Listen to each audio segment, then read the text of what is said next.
Hello, moi c'est Léa, je suis barista et céramiste. C'est maintenant ma 3e vidéo YouTube et je suis très contente de vous retrouver pour cette fois une vidéo plus portée sur la céramique parce que ça faisait un petit moment que je n'en avais pas fait. Et là j'essaye de réintégrer petit à petit la céramique dans mon quotidien avec un nouveau projet de collection. Ma dernière collection c'était en octobre dernier et après ça en fait j'ai toujours un moment où je ne sais plus quoi faire parce que j'ai pas encore vraiment trouvé mon style, j'ai pas encore trouvé ce qui marchait vraiment. Donc j'ai toujours le sentiment que je dois totalement changer de stratégie, d'horizon, de style. Et donc c'est pour ça qu'à chaque fois je suis complètement perdue après avoir sorti une collection parce que je sais plus où aller, il faut que je me réinvente complètement. Mais pour ma prochaine collection, j'ai quand même envie de garder la base déjà de cette tasse que j'aimais beaucoup mais qui effectivement manquait de couleur. Donc pour ça, j'ai décidé de changer de terre parce que le grès a la qualité d'être très résistante comparée à la faïence, mais la faïence, elle, permet d'avoir un panel de couleurs beaucoup plus large.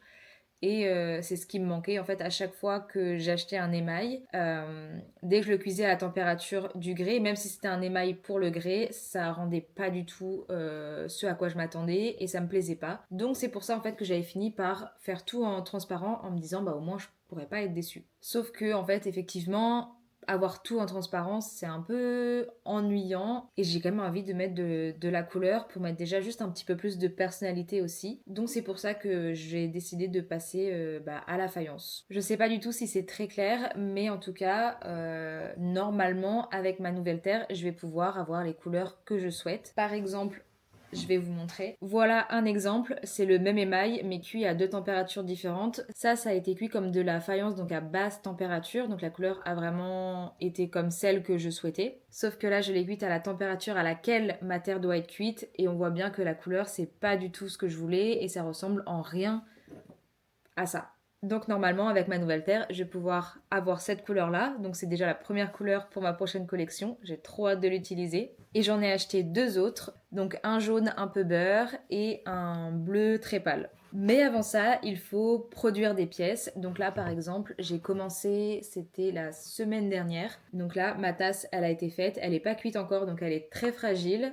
Et donc il va falloir que je la cuise une première fois, que je pourrai ensuite peindre avec cette sorte de peinture qu'on appelle l'émail, puis cuit une seconde fois et c'est là qu'on a ce fini brillant et la pièce est terminée. J'aimerais bien produire quelque chose cet après-midi sachant que j'ai le temps. Donc on va s'attaquer à ça.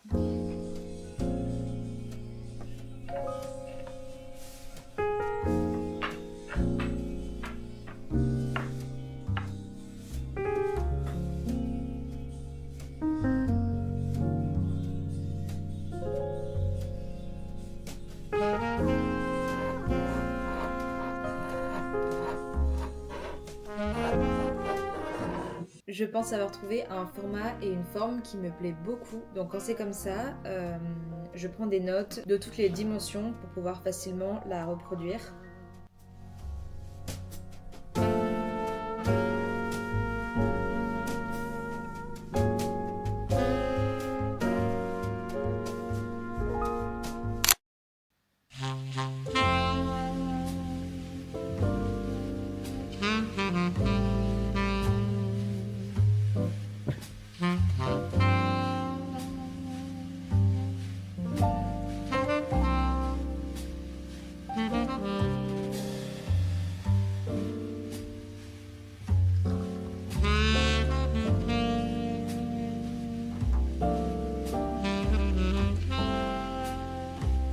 Hier, j'ai donc fait mes 6 petites tasses que j'ai donc modelées une par une à la main. Je les ai laissées toute la nuit sécher avec un plastique au-dessus parce qu'il ne faut pas que ça sèche trop vite, sinon ça se déformera un peu plus à la cuisson. Et donc là, ce que je vais faire, c'est passer un petit coup d'éponge pour bien les lisser et retravailler un petit peu les parois, la forme.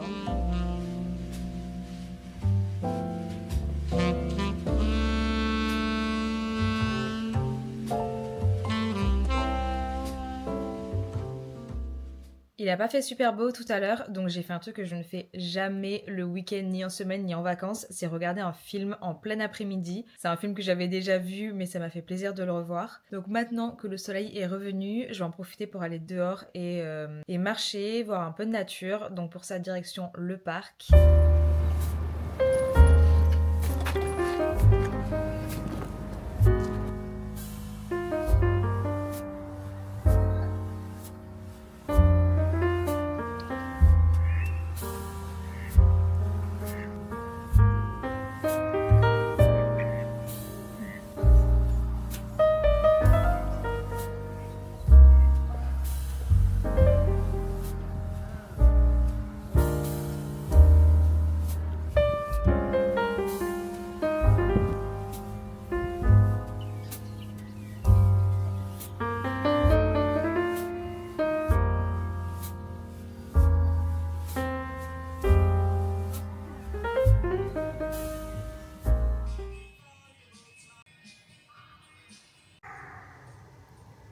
Aujourd'hui, on s'attaque à une nouvelle tasse. C'est la première fois que je fais un grand modèle parce que je sais que c'est ce qui manque toujours dans mes collections. Mais il y a une raison, c'est que plus c'est gros, plus la déformation se voit à la cuisson. Et en fait, à chaque fois, dès que c'était pas assez rond, ça me plaisait pas et je ne voulais pas vendre des choses qui me plaisent pas.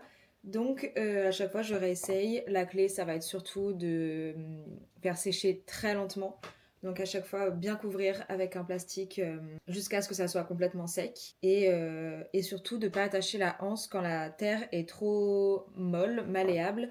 Donc là, le fait qu'elle ait séché cette nuit, ça permet déjà de limiter le fait que la anse va faire peser trop sur la paroi et donc faire des déformations par la suite. Donc là, j'ai ma petite anse. Très fantaisie, je pense que c'est un côté que j'ai vraiment envie de donner à cette collection. Donc ça donnerait quelque chose un peu comme ça.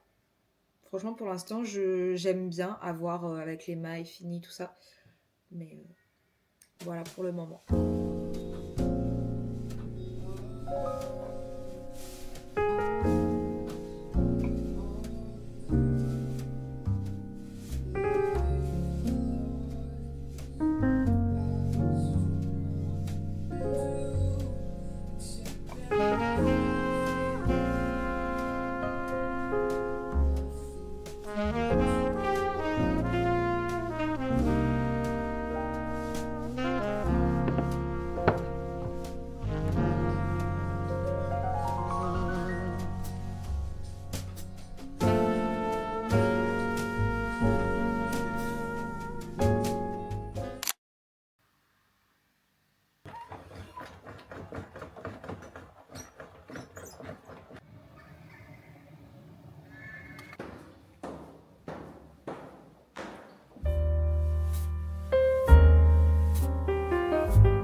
On est déjà vendredi, j'ai pas fait grand chose ce matin, je commençais à 12h30.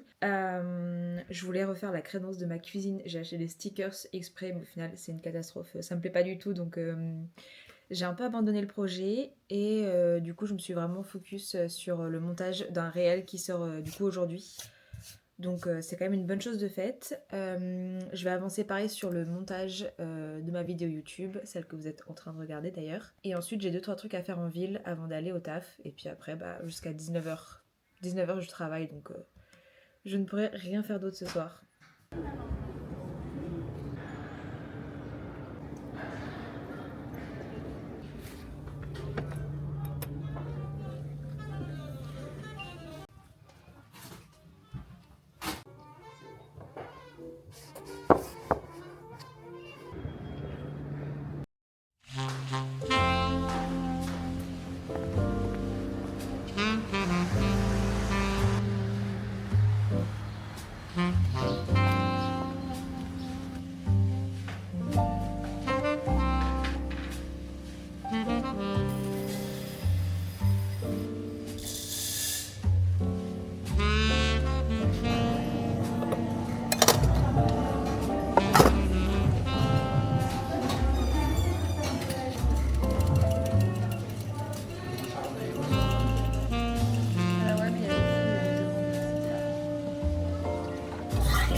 Non, mais je vais le faire, je vais présenter. Je peux vous l'avoir fait. Non, c'est juste pour montrer. Et elle avait un brownie, tu lui as donné? Oui, elle a eu son.